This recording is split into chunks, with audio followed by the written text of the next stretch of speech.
But they were obliged to wait more than a week because first there came some very windy days and then Colin was threatened with a cold, which two things happening one after the other would no doubt have thrown him into a rage, but that there was so much careful and mysterious planning to do, and almost every day Dickon came in, if only for a few minutes, to talk about what was happening on the moor and in the lanes and hedges and on the borders of streams.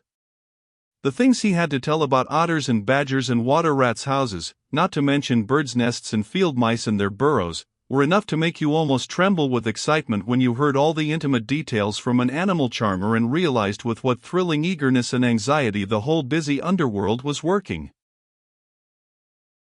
"They're same as us," said Dickon, "only they have to build their homes every year. And it keeps em so busy they fair scuffle to get em done." The most absorbing thing, however, was the preparations to be made before Colin could be transported with sufficient secrecy to the garden. No one must see the chair carriage and Dickon and Mary after they turned a certain corner of the shrubbery and entered upon the walk outside the ivied walls. As each day passed, Colin had become more and more fixed in his feeling that the mystery surrounding the garden was one of its greatest charms. Nothing must spoil that. No one must ever suspect that they had a secret. People must think that he was simply going out with Mary and Dickon because he liked them and did not object to their looking at him. They had long and quite delightful talks about their route. They would go up this path and down that one and cross the other and go round among the fountain flower beds as if they were looking at the bedding out plants the head gardener, Mr. Roach, had been having arranged. That would seem such a rational thing to do that no one would think it at all mysterious. They would turn into the shrubbery walks and lose themselves until they came to the long walls. It was almost as serious and elaborately thought out as the plans of march made by great generals in time of war. Rumors of the new and curious things which were occurring in the invalid's apartments had of course filtered through the servants' hall into the stable yards and out among the gardeners, but notwithstanding this, Mr. Roach was startled one day when he received orders from Master Colin's room to the effect that he must report himself in the apartment no outsider had ever seen, as the invalid himself desired to speak to him.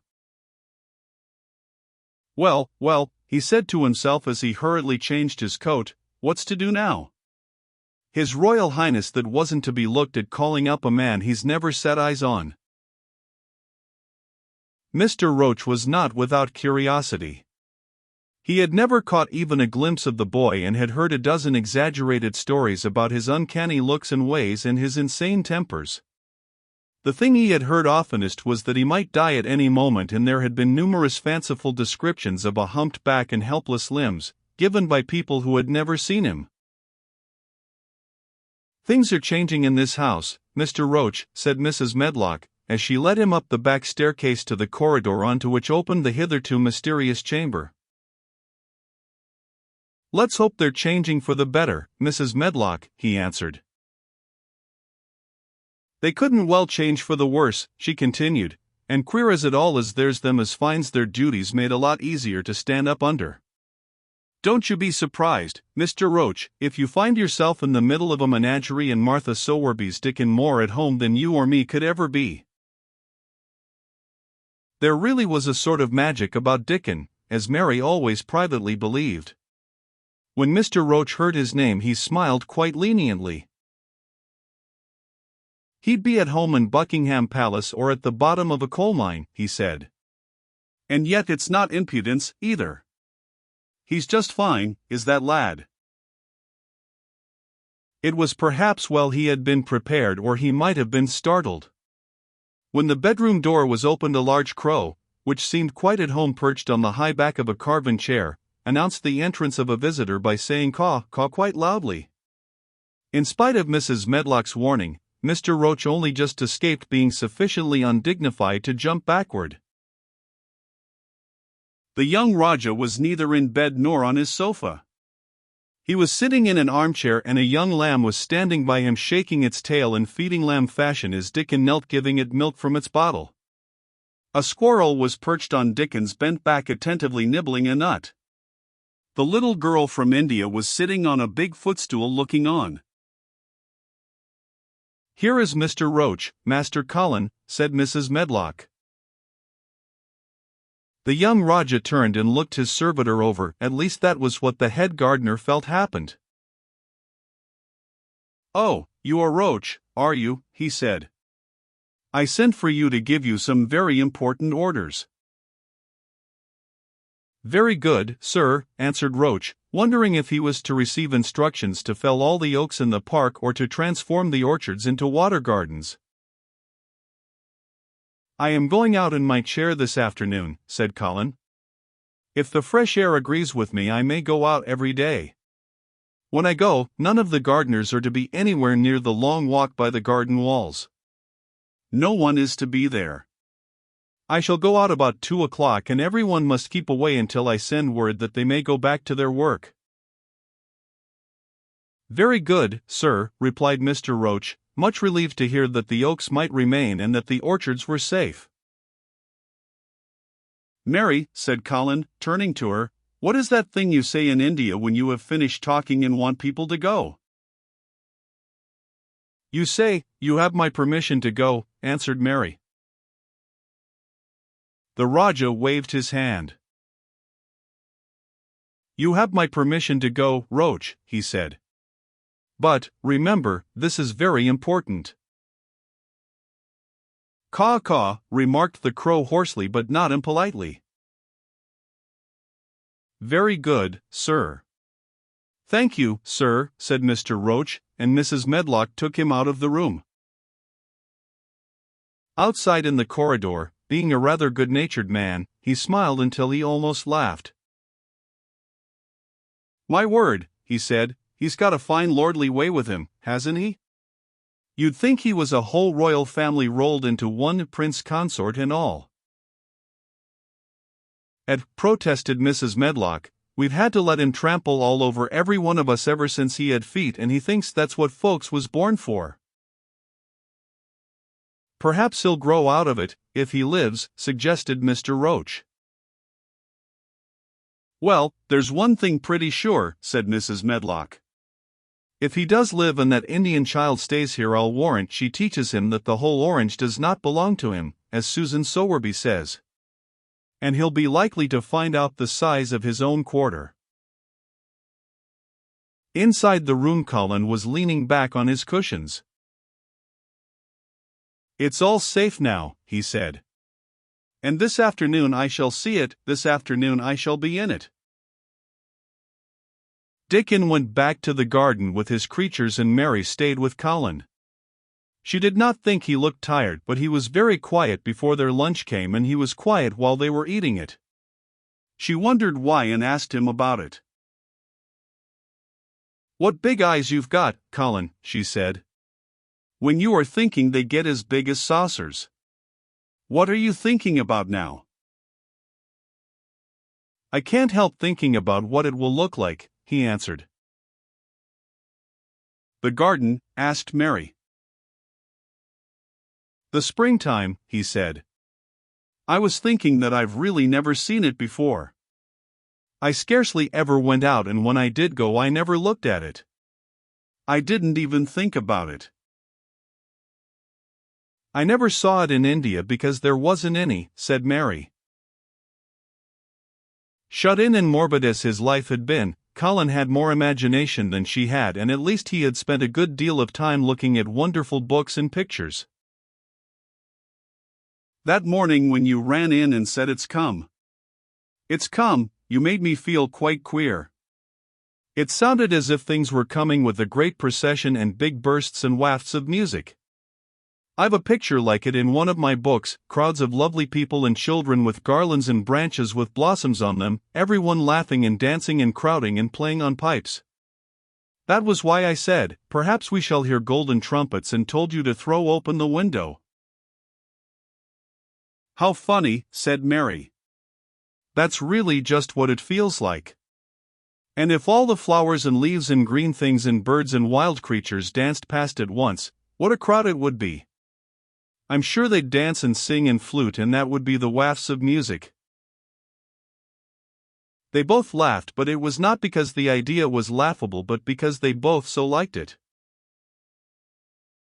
A little later the nurse made Colin ready. She noticed that instead of lying like a log while his clothes were put on, he sat up and made some efforts to help himself, and he talked and laughed with Mary all the time. "This is one of his good days, sir," she said to Dr. Craven, who dropped in to inspect him. "He's in such good spirits that it makes him stronger." "I'll call in again later in the afternoon, after he has come in," said Dr. Craven. "I must see how the going out agrees with him. I wish," in a very low voice, "that he would let you go with him." "I'd rather give up the case this moment, sir, than even stay here while it's suggested," answered the nurse with sudden firmness. "I hadn't really decided to suggest it," said the doctor, with his slight nervousness. "We'll try the experiment. Dickon's a lad I trust with a newborn child." The strongest footman in the house carried Colin downstairs and put him in his wheeled chair, near which Dickon waited outside. After the manservant had arranged his rugs and cushions, the Rajah waved his hand to him and to the nurse. "You have my permission to go," he said, and they both disappeared quickly, and it must be confessed giggled when they were safely inside the house. Dickon began to push the wheeled chair slowly and steadily. Mistress Mary walked beside it, and Colin leaned back and lifted his face to the sky. The arch of it looked very high, and the small snowy clouds seemed like white birds floating on outspread wings below its crystal blueness. The wind swept in soft big breaths down from the moor and was strange with a wild clear scented sweetness. Colin kept lifting his thin chest to draw it in, and his big eyes looked as if it were they which were listening, instead of his ears. "There are so many sounds of singing and humming and calling out," he said. "What is that scent the puffs of wind bring?" "It's gorse on th more that's opening out," answered Dickon. "THBs are at it wonderful today." Not a human creature was to be caught sight of in the paths they took. In fact, every gardener or gardener's lad had been witched away. But they wound in and out among the shrubbery and out and round the fountain beds, following their carefully planned route for the mere mysterious pleasure of it. But when at last they turned into the long walk by the ivied walls, the excited sense of an approaching thrill made them, for some curious reason they could not have explained, begin to speak in whispers. "This is it," breathed Mary. "This is where I used to walk up and down and wonder. "Is it?" cried Colin, and his eyes began to search the ivy with eager curiousness. "But I can see nothing," he whispered. "There is no door." "That's what I thought," said Mary. Then there was a lovely breathless silence, and the chair wheeled on.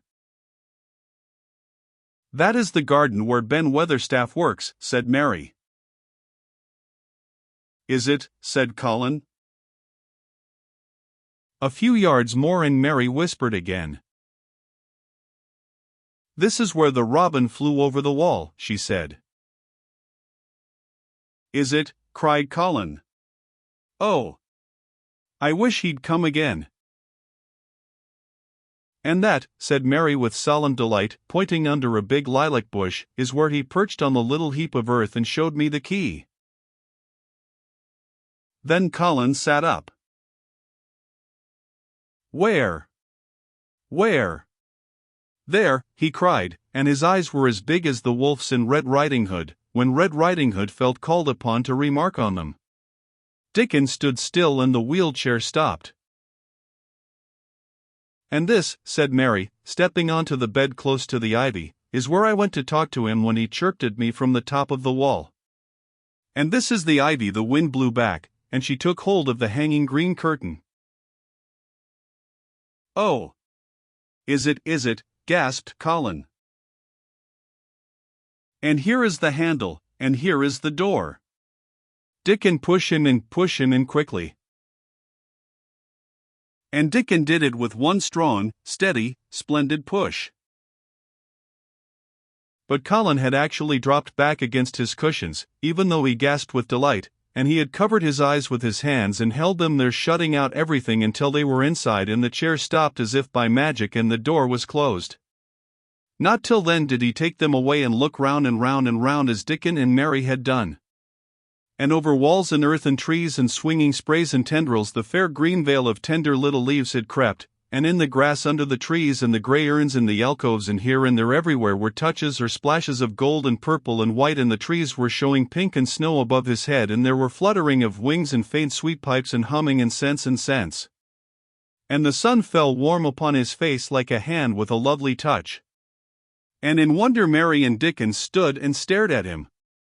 He looked so strange and different because a pink glow of color had actually crept all over him, ivory face and neck and hands and all. "I shall get well. I shall get well," he cried out. "Mary! Dickon! I shall get well. And I shall live forever and ever and ever."